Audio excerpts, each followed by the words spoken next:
nombre es Augusto Casmú, trabajo en la Estación Experimental Obispo Colombre, y en esta presentación se va a mostrar algunas cuestiones vinculadas a lo que es la situación de plagas en el cultivo de trigo y garbanzo, básicamente haciendo foco en lo que estamos observando actualmente y tratando de apuntar a algunas recomendaciones en lo que hace a su monitoreo y manejo.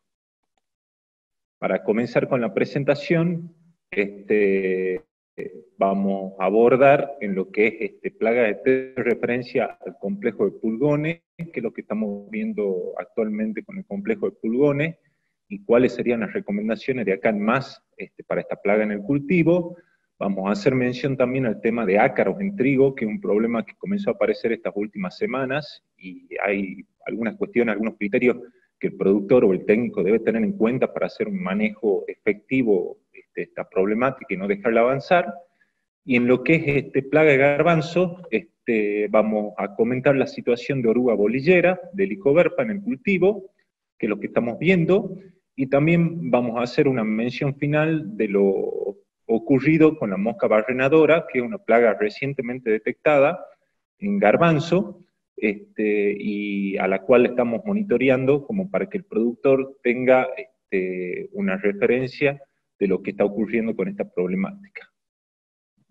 Pasando a lo que es el complejo de pulgones, básicamente cuando hablamos de pulgones hablamos de un complejo porque muchas veces hay más de una especie en el cultivo. Si bien en lo que es acá en la región, las especies más frecuentes son el pulgón verde de los cereales, o el pulgón también llamado de la hoja, y el pulgón, digamos, la espiga. Un poco cuando hago mención al órgano que ocupa dentro de la planta, no quiere decir que el pulgón verde lo voy a encontrar solamente en la hoja, también lo puedo observar en la espiga y viceversa. Lo que está en espiga, el pulgón de la espiga, también lo puedo observar, digamos, en hoja. Sino que estas especies tienen como una preferencia por determinados órganos de la planta. ¿Qué daños produce en el cultivo? Básicamente producen dos tipos de daños, los daños directos, que son los más importantes, que están debido a la extracción de savia y a la inoculación de saliva tóxica. Muchas veces la inyección de esa saliva tóxica, sobre todo lo que es el pulgón verde de la hoja, produce amarillamientos y necrosamientos en la hoja. Estos daños determinan que la planta presente manchas amarillentas, clorosis, marchitamientos, y todo eso lleva en algún punto a que se vean disminuidos los rendimientos, ya sea por menor número de granos, granos chuzos, granos más chicos, y los daños indirectos se mencionan básicamente a la capacidad que tiene esta especie de transmitir algunos virus. En el caso de tanto el pulgón de la hoja como de la espiga, están mencionados como transmisores del virus del enanismo amarillo de la cebada.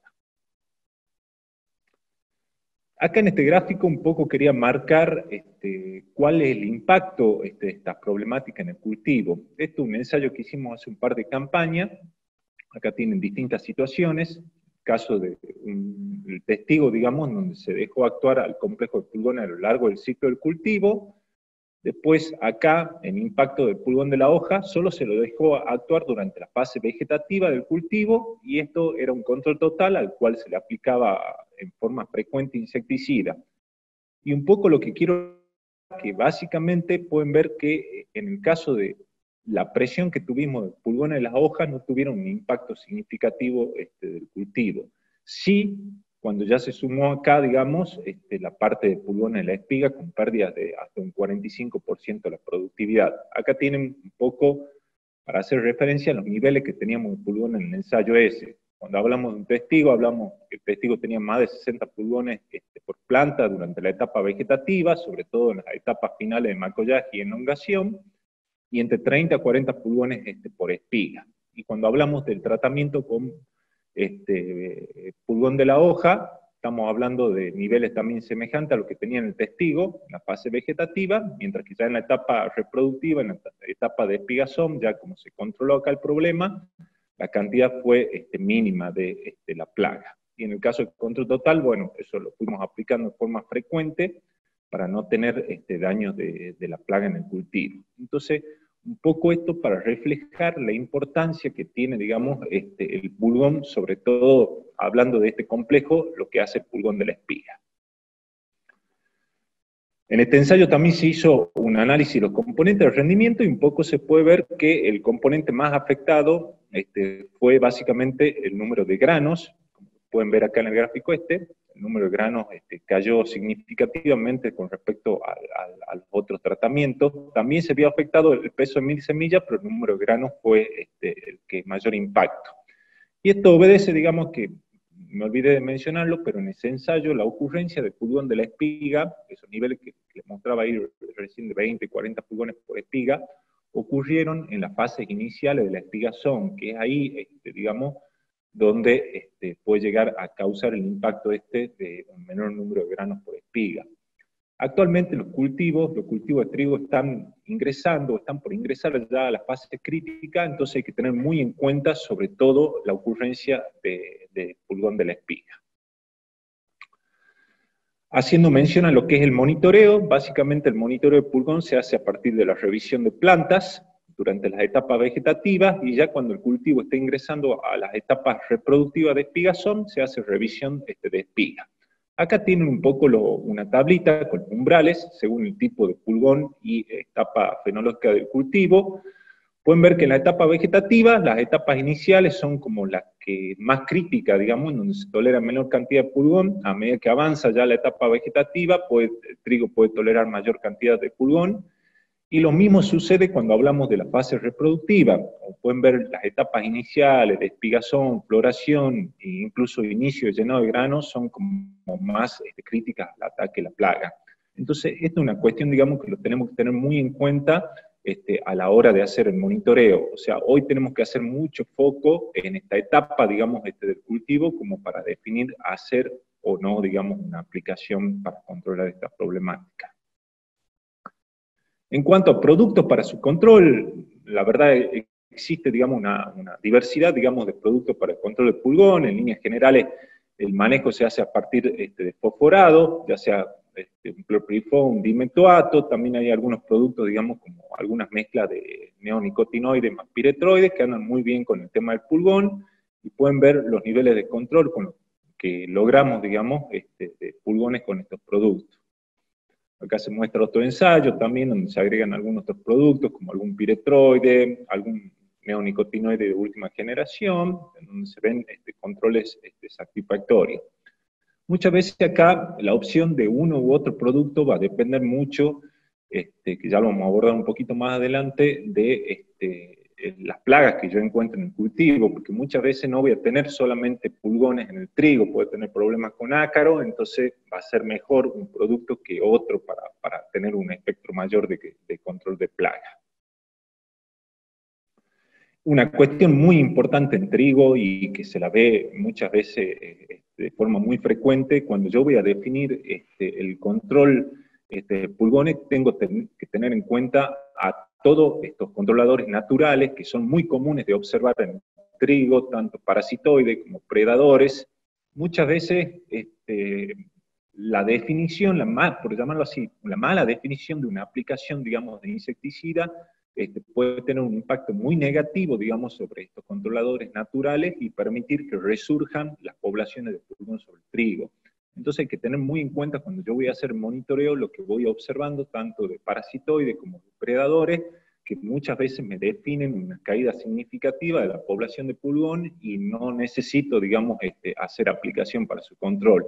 Entonces el control natural realmente de pulgones en trigo es bastante valioso, una herramienta barata que nos ofrece la naturaleza y que la tenemos que aprovechar.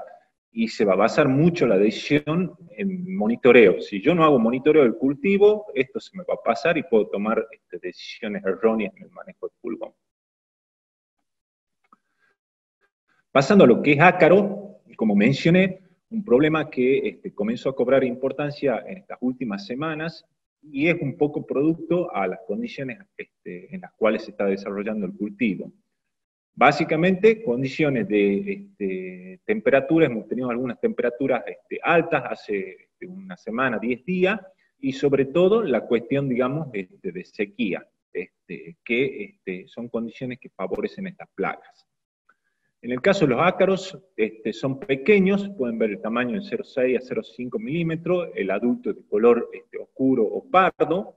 Por lo general, si yo lo observo más en detalle, voy a ver que tiene las patas delanteras más largas que las traseras, no forma tela, por ahí uno muchas veces está acostumbrado, digamos, al tema de arañuelas de soja, que hay veces que la arañuela forma telas de soja, este ácaro no forma, digamos, tela, y como dije anteriormente, se encuentran muy favorecidos por condiciones de sequía, sobre todo condiciones de sequía prolongada. Una cuestión muy importante a mencionar sobre esta plaga es que cumplen su ciclo de vida en tiempo muy corto, pueden entre 10 a 15 días ya cumplir, digamos, o dar lugar a una generación. Además de que tiene una capacidad muy importante, digamos, de multiplicación, o sea, en muy poco tiempo puedo encontrar poblaciones muy importantes de esta plaga. Y esas son cuestiones muy importantes a tener en cuenta después en el manejo, tanto condiciones ambientales que favorecen su desarrollo, como la cuestión vinculada a su ciclo de vida. También quería mencionar, si bien no es una cuestión muy común para esta época en la zona, que muchas veces algunas lluvias entre 8 a 10 milímetros se las mencionan como que tienen por la población de estos ácaros, o sea, bajan población. Pero bueno, por lo menos lo que hay de pronóstico de acá en más, digamos, no hay nada que presuma que esto ocurra para ayudar a bajar la presión o la ocurrencia de esta plaga. Los daños que hacen en el cultivo de trigo, básicamente estos ácaros tienen estiletes bucales, con los cuales raspan y destruyen los tejidos. Eso se comienza a observar como una mancha, una decoloración de las hojas, blanquecina, que luego se torna amarillenta o bronceada. Cuando los ataques ocurren en etapas tempranas del cultivo de trigo, pueden llegar incluso a causar la muerte de planta, o bien un retraso significativo en su desarrollo posterior. Hay una cuestión muy importante acá, dañan área foliar, o sea, con lo cual yo estoy perdiendo área foliar, que va a determinar después el rendimiento, y además, en ese daño que producen el área foliar, me está dañando células estomáticas. ¿Qué pasa? El trigo se está desarrollando generalmente con el agua que hay en el suelo. Entonces, que me afecta a un sistema tan importante para la planta como el de regular la evapotranspiración, va a tener un impacto importante, digamos, o significativo en el desarrollo y en el rendimiento del cultivo.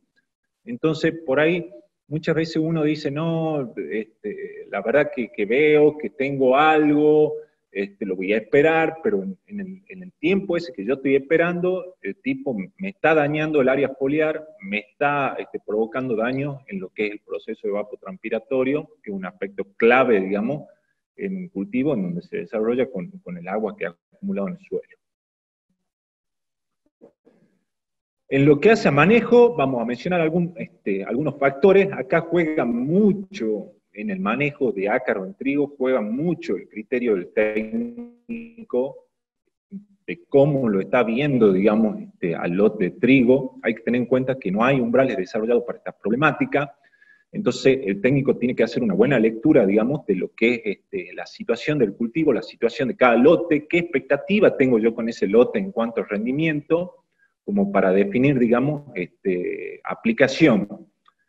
Acá, por lo general, también una cuestión que quería mencionar es el tema de que si yo defino una aplicación para el control de arañuelas, es preferible definirla en forma anticipada, o sea, no dejar que el problema se agrave o avance. ¿Por qué?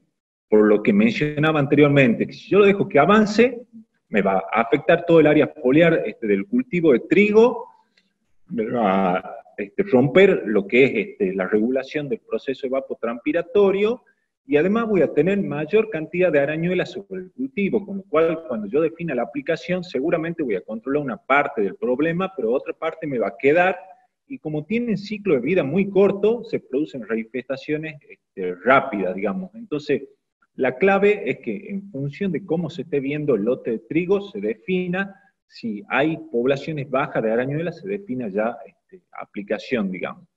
En cuanto a productos, tenemos productos básicamente las abamectinas, que funcionan bien contra esta problemática, y también algunos órganos fosforados como el clorpirifos y el dimetoato.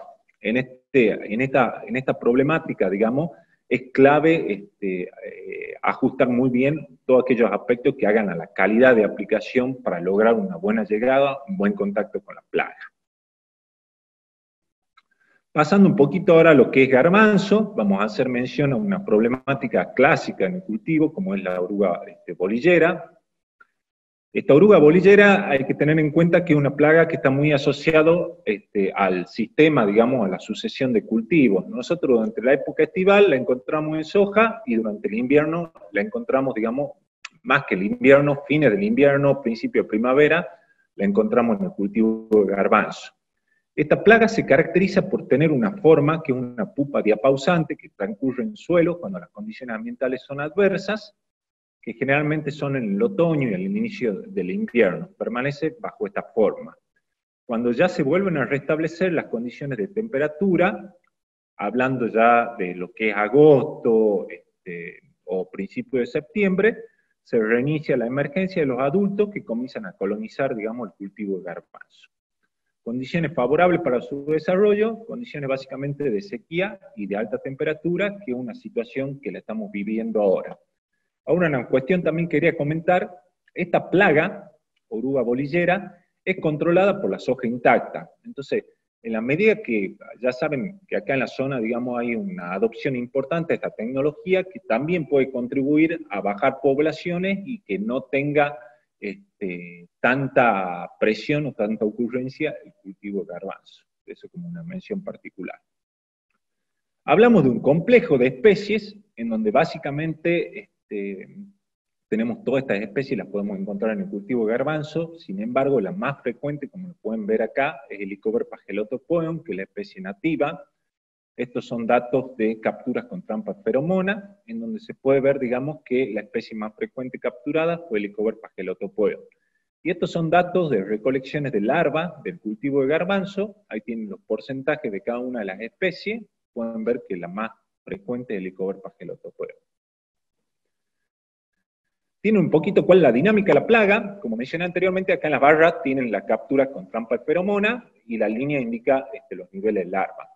Como pueden ver, los adultos de Helicoverpa comienzan a aparecer acá en agosto, en donde después se ve asociado a la ocurrencia de algunas larvas sobre el cultivo, pero básicamente lo que es septiembre y octubre son meses muy importantes o de ocurrencia muy frecuente de esta plaga. Por lo tanto, ahí tenemos que estar muy encima del cultivo, monitoreando para que no nos ocasione perjuicio en el mismo. ¿Cuál es la situación actual que estamos observando? Básicamente, hasta el momento, lo que venimos haciendo el relevamiento, niveles muy bajos de orugas bolilleras en el cultivo, todavía no hemos tenido capturas con trampa de feromona, si bien no está puesto acá, pero esta última semana ya capturamos los primeros adultos del Helicobacter pagellatopoeon con trampa de feromona, por lo cual un poco viene indicando que de acá en más la problemática va a comenzar a incrementarse. Hay que tener en cuenta que en líneas generales ya los lotes de garbanzo están ya por ingresar a la fase reproductiva, que como mencioné, son las etapas más críticas al daño de esta plaga. Hay un poco para hacer referencia a los daños que ocasionan. Básicamente, las orugas chicas ocasionan una defoliación que es poco significativa en el cultivo.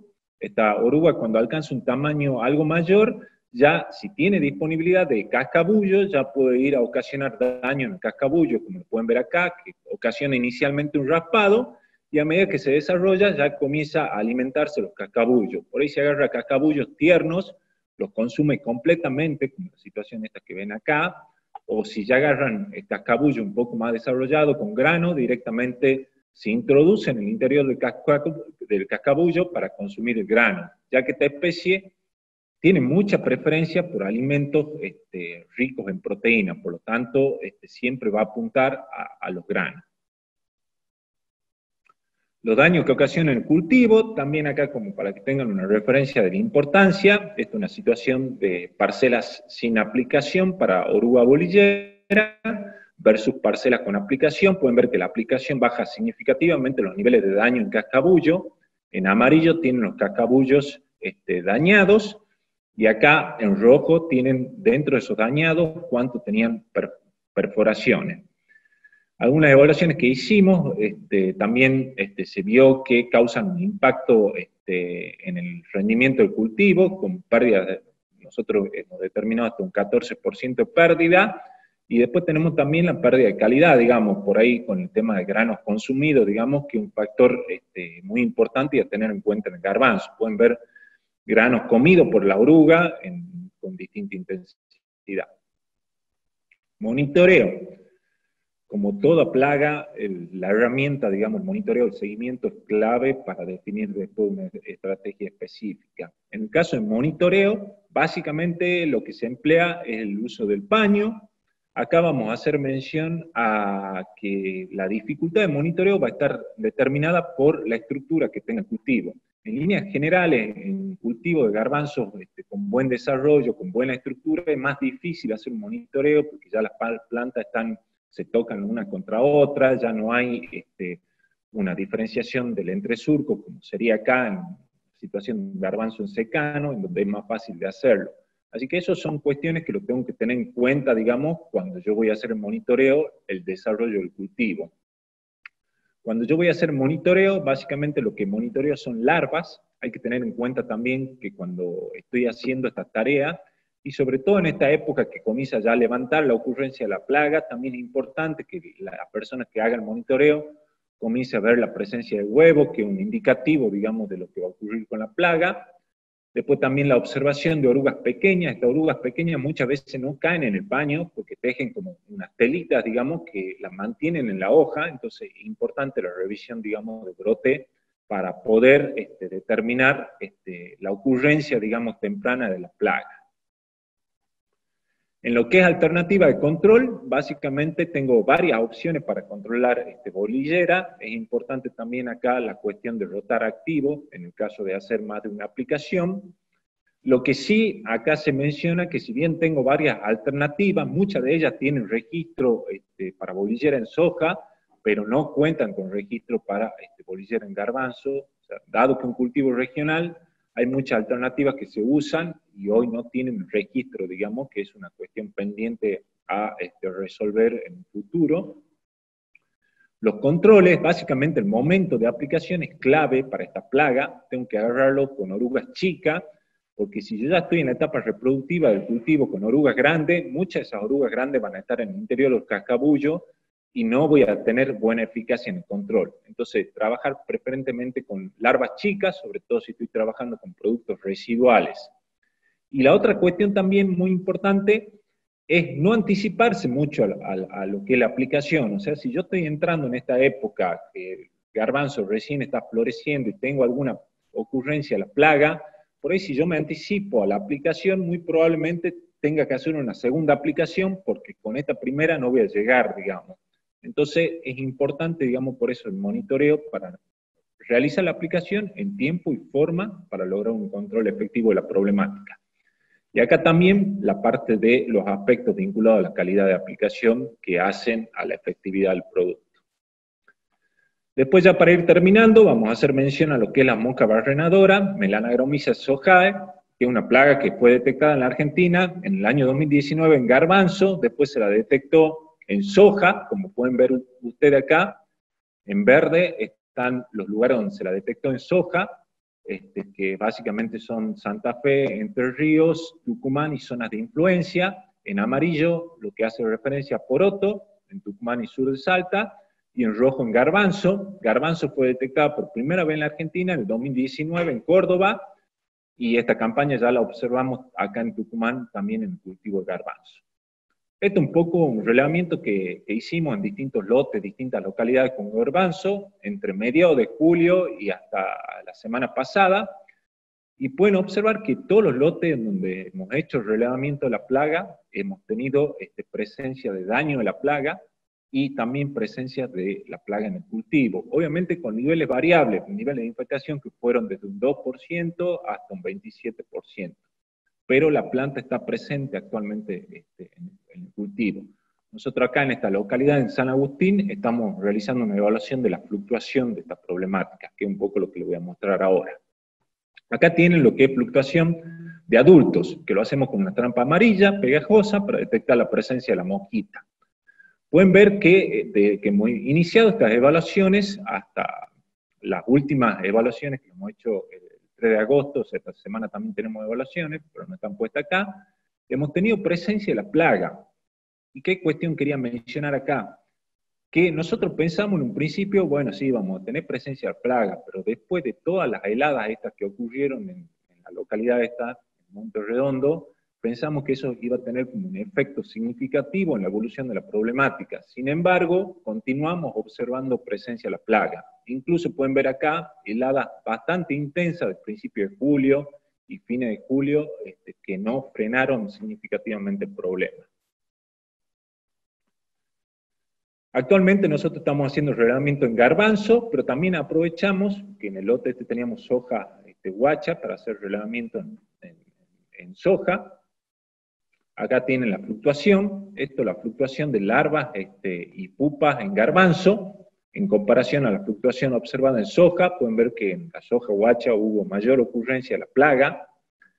Y acá incluso cuando nosotros ya tuvimos heladas de cierta intensidad que mataron las plantas de soja guacha, todavía hemos seguido monitoreando esta soja ya afectada, y como pueden ver, hemos ido observando también presencia de la plaga. O sea, no es que la soja la plaga todavía puede poner huevos, desarrollarse larvas, sino que las larvas que estaban acá ya en los últimos estadios, o la pupa, continúan, digamos, con su desarrollo. Nosotros acá ya en las últimas evaluaciones, ya hemos encontrado solamente pupas de esta mosca en las plantas de soja guacha, con lo cual nos indicaría que puede actuar, digamos, como reservorio de la plaga, digamos. Niveles de planta dañada, acá tienen la situación, soja versus garbanzo, soja guacha. Pueden ver que la soja es como la más afectada, la más preferida, digamos, por la mosquita.